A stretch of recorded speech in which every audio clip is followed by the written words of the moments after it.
నామానికి మహిమ కలుగును గాక. అందరం దేవుని స్తోత్రం చెల్లిద్దాం. హల్లెలూయా! హల్లెలూయా! దేవుని మహిమ కలుగును గాక.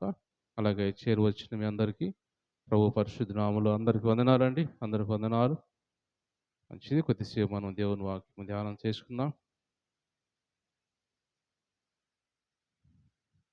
మన పరిశుద్ధ గ్రంథమైన బైబిల్‌లో నుంచి కొరింథీయులకు రాసిన మొదటి పత్రిక,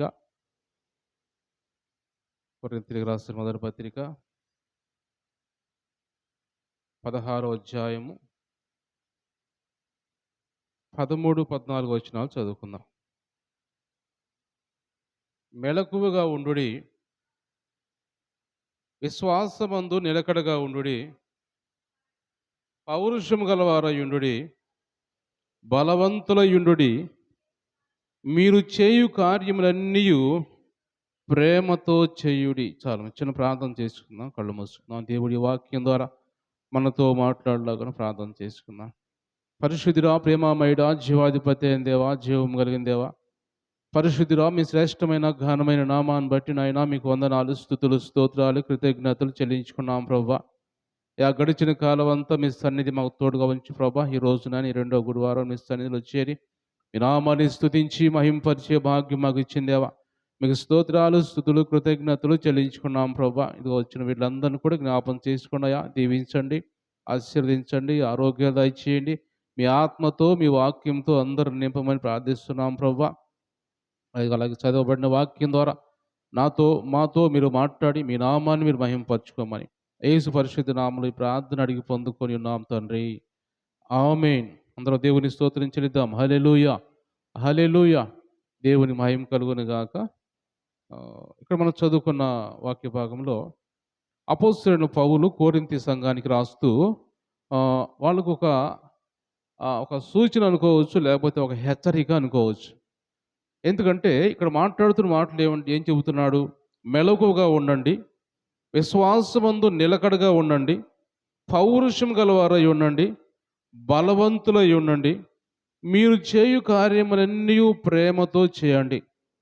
అంటే కొరింథీ సంఘంతో పౌలు ఎందుకు ఈ మాటలు మాట్లాడుతున్నాడు అంటే, వాళ్ళు బలవంతంగా లేరా, పౌరుషంగా లేరా, లేకపోతే మెలకువగా లేకుండా ఉన్నారా, లేదా విశ్వాసంలో అస్థిరంగా ఉన్నారా, స్థిరం లేకుండా ఉన్నారా? ఉంటేనే కదా ఈ మాటలు చెబుతుంది. అపోస్తలుడైన పౌలు ఎందుకు ఈ మాటలు చెబుతున్నాడంటే, కొరింథీ సంఘము ఏమాత్రం కూడా మెలకువగా లేకుండా, స్థిరముగా లేకుండా, విశ్వాసంలో బలముగా లేకుండా, ప్రేమ లేకుండా ఇలా ఉన్నందువల్ల పౌలు ఆ సంఘంతో మాట్లాడుతున్నాడు. అయితే మొదటి రోజు దేవుడు మనతో మాట్లాడుకుంటున్న మాట ఏమంటే, మెలకువగా ఉండండి. మెలకువగా ఉండండి అంటే ఏ విషయంలో మెలకువగా ఉండాలి అని దేవుడు కొరింథీ సంఘంతో మాట్లాడుతూ అపోస్తలుడైన పౌలు ద్వారా, అంటే ఆ రోజుల్లో ఆ సంఘం ఎలా ఉందంటే, కొరింథీ సంఘము వాళ్ళు దేవుని సన్నిధికి వస్తున్నారు కానీ, సంఘానికి వస్తున్నారు కానీ, వాళ్ళు ఆలోచన ఎలా ఉందంటే, ముందు మనం ఈ కొరింథీ సంఘం ఈ మొదటి అధ్యాయం అంతా కూడా మనం చదువుకుంటాం. మొదటి అధ్యాయం నుంచి ఈ ఈ ఈ పుస్తకం అంతా మనం చదువుకుంటే దానంతటి మీద ఏముంటదంటే, వాళ్ళు ఒక నమ్మకం లేకుండా, ఒక స్థిరం లేకుండా, అంటే వాళ్ళు ఒక స్థిరమైన విశ్వాసం, స్థిరమైన నమ్మకం అనేది లేకుండా అనుమానంగా ఉంటున్నారు. అంటే మెలుకు లేకుండా, ఆత్మీయమైన మెలుకు లేకుండా వాళ్ళు అనుమానంగా ఒక్కొక్కసారి పౌలుని అడుగుతారు. యేసు ప్రభు తిరిగి లేచాడా? ఎలా లేచాడు? ఎలా లేస్తాడు? మనిషి చనిపోయినప్పుడు ఎలా లేస్తాడు? ఈ విధంగా కొన్ని కొన్ని సమస్యలతో వాళ్ళు కొట్టుమిట్టాడుతూ ఉన్నప్పుడు సంఘాన్ని గురించి మాట్లాడుతూ, మీరు ఇంకా చాలా తెలుసుకోవాల్సినవి చాలా ఉన్నాయి. మీరు ఆత్మీయ జీవితంలో మీరు ఇంకా ఎదగాల్సినవి చాలా ఉన్నాయి. కాబట్టి మీరు మొదట మెలకువగా ఉండండి. ఎందుకంటే మీ ఆత్మీయత తీసుకొని పోవడానికి, మీ ఆత్మీయత నుంచి మిమ్మల్ని పడవేయడానికి దుష్టుడు ఎన్నో పన్నాగాలు పన్నుతూ ఉన్నాడు. మీ ఆత్మీయ స్థితిని దిగజార్చడానికి వాడు రకరకాలుగా ఆలోచన చేస్తూ ఉన్నాడు. ఎందుకంటే మీరు దేవుణ్ణి నమ్ముకున్నారు కాబట్టి, మీరు ఒకానొకప్పుడు విగ్రహారాధికులు. అలాంటి విగ్రహారాధికులని మీరు దేవుణ్ణి నమ్మారు కాబట్టి, మిమ్మల్ని మరలా విగ్రహారాధన చేయడానికి, మరలా వెనక తీసుకెళ్ళడానికి దుష్టుడు పన్నే పన్నాగాల్లో ఇది ఒకటి. కాబట్టి మీరు మెలకువగా ఉండండి, ఆత్మీయంగా మెలకువగా ఉండండి అని దేవుడు ఇక్కడ కొరింథీ సంఘంతో మాట్లాడుతున్నట్టుగా మనం చూస్తూ ఉన్నాం. అయితే దేవుడు మనతో మాట్లాడుతూ అంటున్నాడు. యేసు ప్రభు కూడా ఒక మాట మనం చదివినట్టయితే మత్తయి సువార్తలో 26వ అధ్యాయంలో మనం చూసినట్టయితే 40, 41 వచనం చదువుదాం. మత్తయి సువార్త 26వ అధ్యాయము